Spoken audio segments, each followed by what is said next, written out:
vision is important. It's important to be able to see, so we want to check the lights and also the wipers, the windshield, all of the windows around the car.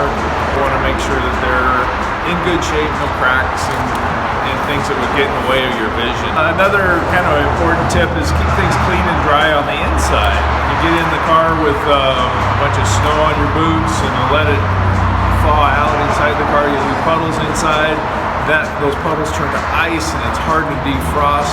When they heat it up, it fogs up the inside of the windows. So best to, as much as you can, keep the water out of the inside of the car when you get in and out. You'll enjoy life a little bit better. Another thing that's pretty important is make sure you can see when it's raining or cars are coming at you. If you can't see through the windshield, get a lot of glare, could be a little safety item, safety concern. So we always check the wiper blades.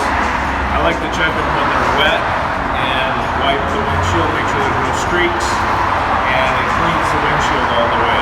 On this one, we got two different size blades. We're going to put new blades on this one and then polish the windshield. Even though it has a crack in it, she'll probably end up replacing it, but just to get everything nice and clean, we'll oversee it.